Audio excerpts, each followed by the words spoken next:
The great German philosopher Wittgenstein, he said, our life is a dream, we are asleep, but once in a while we wake up enough to know that we are dreaming.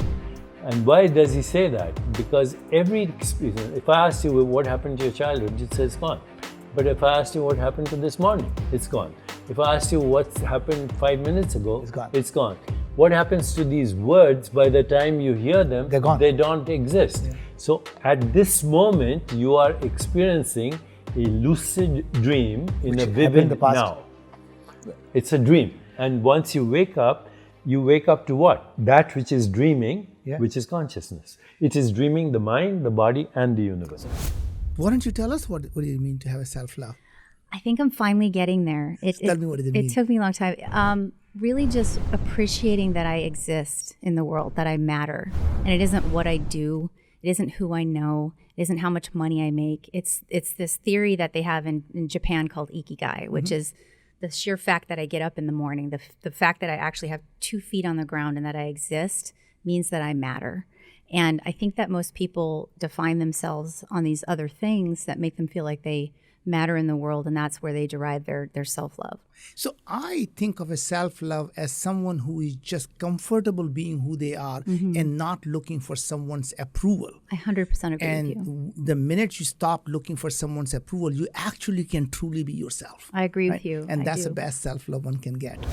We haven't even told people that you are actually the founder of Genova Labs. And most people who have ever done the gut test, stool test, or many of the tests that actually is now used by the functional medicine doctor, the lab that you founded is probably the world's largest functional medicine lab. So you invented many of the things that people like us are standing on the shoulders of. Yes, and just with just modesty, about 30 million people have had those tests. So I used to think when I would travel on a plane of 100 people, right, at least 1 or 2 people on that plane had done a Genova test. Or 1 in 10 for that matter. 1 in 10. And the whole idea of quote doing the test was what information could they get from that was actionable. I mean, I think that's the key thing in terms of why we care about the microbiome, right? We don't care about it just because it's interesting and it's scientific data or research data. We care about it because then we can do something with the information to help someone's health trajectory. I think that we're devolving as humans with our cell phone and this head down. Oh, my God. That tech neck? Yes, tech neck. It actually, that's what it's being called now because it's most relatable. So Dogwarts Hump is actually what it is. And children are starting to get it. Oh my God. And so we get this big hump on our neck. Yes, how do I fix it? So we need to bring the head over the spine to create alignment. And we need to really odd, retrain. It feels odd. It looks like you're sitting up and your posture is great. These big muscles right here, they actually get really short. So if you look to the side, and this is a really great trick. Oh my God. You grab your sternocleidomastoid muscle, or you can just call it an SCM, and you kind of get a hold of it. Now relax it to your shoulder so you can kind of work your fingers all the way up that tissue. Oh my God. Yeah. It feels good. And then go all the way back down, and it connects down into your clavicle there. Yeah. Now that you've got it, kind of start to move that tissue around and keep the slack in it. And just notice there should be about 4 trigger points that usually. I feel them. Oh my God, they shouldn't be there. Oh God. So I feel them. Okay, now let's check the other side. So relax first. Yep. Grab a hold of it. Start to pinch, followed up. So one might be tighter than the other. They both might be pretty tight. Oh, both are pretty tight. Both are pretty tight because what's happening is for every inch your head goes forward, you double the weight of the head. So now you go 1 inch, 2 inch, 3 inch, 4 inch. So if your head weighs 10 pounds, its average is 8 to 6. Like 40 pounds of weight on my Right. head. Now bring the angle down. Now they're saying that's the same as a golf tee and a bowling ball sitting on top of it. I hate those. How are you going to fix that? So bring the hands behind the head and bring the elbows forward. Now, bring the chin to the chest. You're gently going to push the head with control, so kind of like doing a slow bicep curl, and then open all the way up, and you're pushing into that tension, and then bring it all the way in and relax without any resistance. And then create resistance. Push into the hands, open up the elbows. So you're feeling that pushing of the resistance. So you're turning on the whole back of the neck. And then for this third one, you're going to use your tongue to push it up to the bridge of the mouth as you do the same thing. Okay. So you tuck the chin, push the tongue, like you're forcing it up through the brain. And then as you're doing it, push. So from the inside and the outside, you're retraining that tissue in the back of the neck to start working. I got to do this every day. Every day.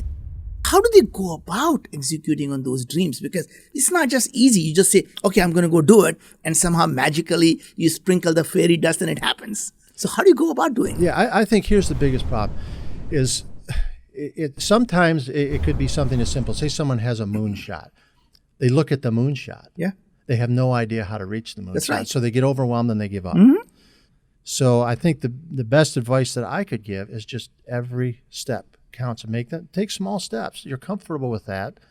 Don't get comfortable. I'm saying get comfortable with the idea of taking an uncomfortable step. Got it. 3 weeks into basic training, Yeah. it was about 11:30 at night, Yeah. and I'm polishing my boots. Yeah. And all around me, I could hear all the other soldiers complaining about the night that had no end in sight, Yeah. and the morning that was going to start way too soon. And I remember for the very first time in my life, I started thinking, like, I've been waking up in the wee hours of the morning to work in the fields, Yeah. because we did backbreaking work as a migrant farm working family. I know what it's like not to have any material comfort. I know what it's like to have very little free time. Maybe this was part of the plan. Maybe all that struggle was preparing me for something. And for the first time in my life, I remember You were thinking, better than anyone else.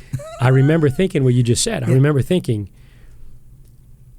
there's nothing that they can do or say to me that I haven't somehow, some way experienced. And sometimes in a harsher manner. Like, I mean, I had been asked to leave the table just because of the color of my skin. And I remember thinking, and that's where I first started shaping my mindset that, you know, we all struggle, but every struggle teaches us something. That's the gift. And leadership is sharing those gifts with others. What I realized through that research and through my travels around the world is how so many of us have a moment that can be very big trauma or even little tiny traumatic experiences that shape our worldview and then lock us into a way of experiencing love, experiencing connection and belonging. So how did you change it? Each person is different. Each person is different. In my journey, it's been through storytelling. It's been through listening to the stories of elders around the world, of entrepreneurs, artists, what we would call everyday people, but I hate this term because we're all everyday people, right? And in collecting those, I started to realize my belonging and my connection to all things, and to pull out that story that the little child in me had created. And then in doing that, begin to distance myself from that and create a new truth. It takes one special person. It doesn't matter what you're doing today, is to believe that I am the one, this is my calling and I'm willing to die for it. Right. Then you live for it. So what is the first step to that? You were talking a little bit about it, and I think you touched on it a little bit, but is it just noticing and recognizing that there's a big problem and then saying, I wonder if I could solve that? I think it's more than can I solve this. You need to say, am I really obsessed about solving this problem? So it is not can I do it. The answer may to many things may be yes, I can, but I am not obsessed about it. When you find something that is, it is something that sticks in your mind so much that you get obsessed about it, you go to sleep thinking about it, you wake up thinking about it, and you really, really want to solve the problem. You want to dedicate your life to solving that problem. That's all that matters to you. The day you get obsessed about that thing is the one that you should be going after. I love that. What is the death?